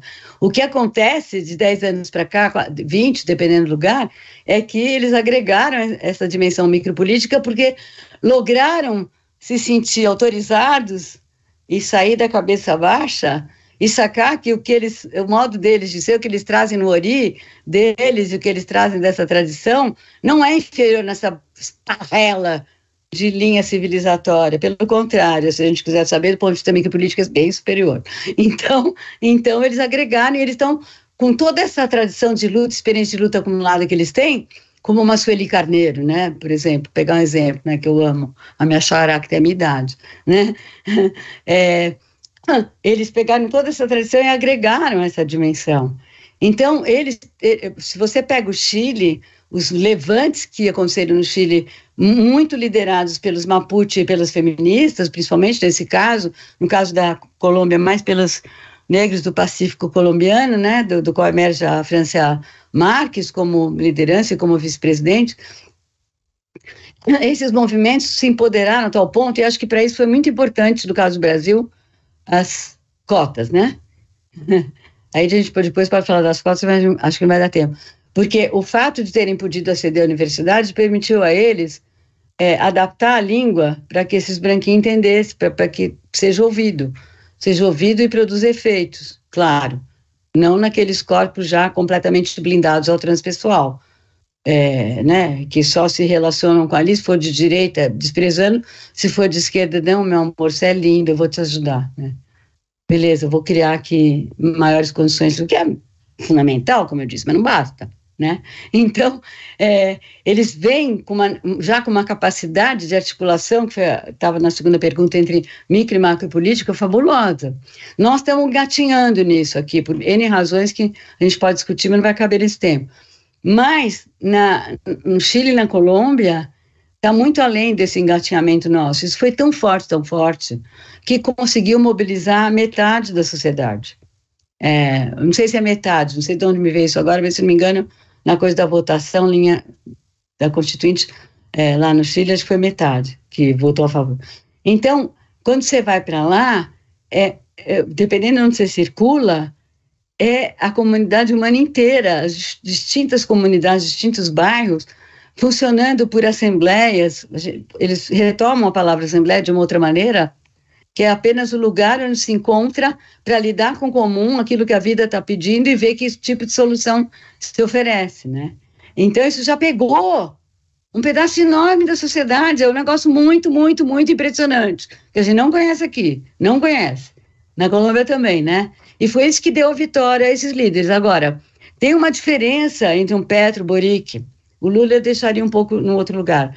Se pegar Petro e Boric, né, Colômbia e Chile, tem uma diferença entre esses líderes de esquerda e líderes como foi Fidel em Cuba, o Chávez, Maduro nem se fala, Evo Morales, Rafael Correa, né, que eram líderes de uma esquerda que foram postos no poder também graças à força desses movimentos, que incluíram a noção de bem viver que vinha desses movimentos, mas entenderam essa noção de bem viver como bem-estar social, levaram para a dimensão macropolítica, porque são os machos que não têm nem acesso a isso, coitado. Mas é super legal, são maravilhosos. Eles não têm acesso, é macho sob regime de consciência colonial, social, patriarcal, capitalista, sem cruzes. Não tem nem como saber o que é isso. Não é que fingiu que não ouviu, não tem nem como saber, não conhece na sua experiência essa possibilidade. Tadinhos, porque vão se sentir muito melhor o dia que desenvolver. E tem muito homem desenvolvendo, graças a Deus. Aqui só tem homem desenvolvendo isso, né? Bom, então, assim, tentando fechar aqui, né? Então, essas lideranças que foram empoderadas pelo movimento, mas que retiraram completamente a dimensão micropolítica da jogada, o que aconteceu? Os movimentos saíram, se afastaram e se desenvolveram fantasticamente, muito mais, nessa não relação com o Estado, por um tempo.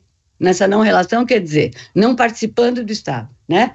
E se desenvolveram a tal ponto que ganharam uma tal força social, né? Que o que emerge agora, e isso eu acredito, pelo que eu senti lá, e pelo que eu ouço, né? Quando eu ouço o Petro e a Francis falar, um negócio... O discurso que o Petro fez na ONU, assim, eu espero que o Lula se inspire aí para o encontro que ele vai lá do clima, porque foi de uma inteligência estratégica absurda e traz as duas dimensões. Aí eu vejo um novo tipo de esquerda emergindo, um novo tipo de liderança emergindo dos movimentos, que é muito mais mandatário mesmo do movimento, do que submetido ao Estado Democrático de Direito, que foi a coisa maravilhosa, tudo maravilhoso que se criou 30 anos no pós-guerra, mas pelo amor de Deus, estamos num outro mundo, não que a gente tenha que destruir isso, mas não basta, né? Não bate. E, aliás, isso está uma grande bosta. Vê como a ONU reage, por exemplo, à questão dos refugiados haitianos na República Dominicana. Pelo amor de Deus, né? Então, assim, não rola. Isso vale para o Brasil também, como é que se tratou os venezuelanos, né? Aí na Amazônia, enfim, os refugiados. Então, o que eu sinto é que esse movimento e o novo tipo de liderança que emerge para ocupar o Estado, eu sinto que isso é um embrião da fundação de um novo pacto para o continente, diferente do pacto que o fundou, que foi um pacto entre branco e as demais culturas, de cafetinagem absoluta, de violência absoluta, e que está até hoje plenamente, né? É um outro pacto que está se criando, porque ali o que une os diferentes grupos, ou mais especificamente uma branquinha como eu, com o movimento, ou como a Sueli do movimento negro, não é, a nossa experiência é muito distinta, o trauma que a gente tem dessa bosta toda é muito distinto, o lugar que a gente ocupa é muito distinto, o tipo de ancestralidade que a gente traz é muito distinto, No entanto, o que nos une é a batalha na direção dessa reconexão. E nessa batalha a gente tem muito a construir junto. Então, nisso se constrói um tipo de relação entre os vários grupos que dissolve, mas dissolve assim com, como é que chama aquele negócio que a gente joga para dissolver? O sulfato, como que é? Ácido. Esse campo, essa teia relacional construída a partir dessa ideia nefasta e tóxica de uma linha de desenvolvimento civilizatório e da hierarquia racial, né? Então, e eu sinto que os mandatários desse movimento social nesses dois governos, acho que o Petro tem até mais canja, mais experiência para poder lidar com toda a violência que vem em cima disso, que já está em cima disso, eles são mandatários disso, né? Apareceu essa coisa do mandatário na reunião, no encontro, por exemplo, do Petro com os indígenas na Colômbia, né? Eu sou mandatário de vocês. Se eu estiver fazendo cagada, vocês têm que dizer, eu só sou mandatário. Isso me faz acreditar que também vai estar surgindo uma nova forma de governabilidade. Mas isso que eu digo não é assim, amanhã de manhã, beleza. Não, estou dizendo que isso está em gestação. Então, um trabalho desgraçado pela frente, vai ter muito sangue, muita bosta, muita violência, muita tensão, tudo, muita tempestade para lavar, que nem a tempestade que rolou no domingo depois da vitória do Lula. Muito trabalho em todos os planos. O governo Lula, que eu admiro muito, sou muito grata, é alguém que vem mais dessa tradição macro. E no discurso ele já acrescentou a questão negra, indígena, tarará, porém, é alguém, porque ele não é alguém solto. A sociedade brasileira está muito pouco contaminada por isso ainda. Mas está muito mais do que estava antes. Por exemplo, ontem eu vi o Roda Viva, você acha que ia rolar um Roda Viva daquele ontem? Enfim, eu estou dando um exemplinho, está muito mais presente na cena pública. Tudo isso vai demorar essa contaminação. Mas está rolando, está rolando. Então, assim, no meu entender, o que seria depois, o Lula é o que tínhamos e maravilhoso que ele ganhou. Mas eu imagino, mas pode ser da minha cabeça, que um líder que viesse do movimento negro para a presidência da República do Brasil teria mais condições de ser mandatário desse deslocamento que está se operando nas sociedades latino-americanas. Muito obrigado, Sueli. Daria para ficar conversando horas aqui com você. Infelizmente, esse programa tem uma duração limitada, a gente vai ter que encerrar, mas eu acho que foi suficiente a sua fala para perceber a potência das suas ideias, inclusive nessa nova fase que a gente vai viver a partir do ano que vem. Muito obrigado mesmo. Eu passo para o Jair para ele fazer o encerramento aqui da nossa sessão. Está na hora do Jair e da gente ir embora. Pois é, literalmente, Sueli. Te agradeço, né, por tudo, foi ótima. Pena que o tempo é pequeno, né, para todas essas importantes discussões que você traz aqui e para a elaboração de tudo isso, né. Olhando para a nossa realidade, até acho que as perguntas demoram para vir porque são questões que a gente precisa assimilar, elaborar, enfim, para trazer e a gente conseguir, de certa forma, discutir tudo isso, né? Mas tenho certeza, né, que a gente vai levar muitas questões para pensar e possivelmente até rever algumas posturas ou, enfim, alguns caminhos que a gente segue. Daria vontade de ficar horas com vocês conversando, né? Como a gente já teve alguns momentos e vai ter com certeza aqui no CPF presencialmente também. Agradecemos a presença de vocês, né? Que nos acompanharam aqui. Reitero meus agradecimentos à querida Sueli Ronick e ao Antônio Martins. Aproveito para agradecer também aos intérpretes de Libras, né? A Camila e a Rafaela. E também o técnico da estenotipia, o Felipe Siciliano, que foram fundamentais para a realização plena e acessível desse encontro. Ressaltamos que essa conversa permanecerá gravada no YouTube do Sesc SP e disponível em nosso canal, né? Lembramos também que é importante que vocês acessem o link presente na descrição do vídeo e respondam o breve questionário que tem lá de avaliação.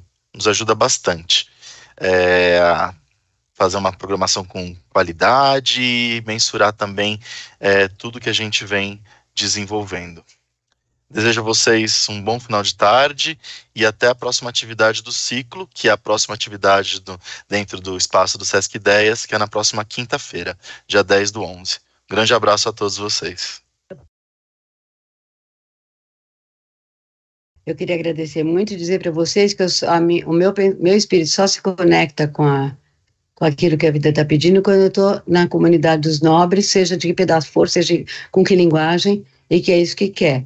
Então, o que eu sinto hoje nesse encontro é que eu pude justamente, em 40 minutos, 40 e um pouco mais, colocar o que eu gostaria de compartilhar nessa teia coletiva, graças à alma de vocês, graças a que eu estou entre pessoas e amigos que compartilham, né, parentes, como se diz lá, entre os indígenas, que compartilham essa luta, né, e cada um trazendo aquilo que pode com seu ori para jogar daqui, jogando na mesa para a gente poder ir construindo isso, né, então agradeço muito, muito, muito essa oportunidade e também agradeço que haja avaliações, porque eu quero ser criticada, eu quero que digam, não, isso aí não está rolando, essa palavra não rola, isso aí não entendi, ou isso aí não concordo, porque é assim que a gente vai indo, cada um nessa teia coletiva, né, muito, muito, muito, muito obrigada. Com certeza, muito obrigado, Celi.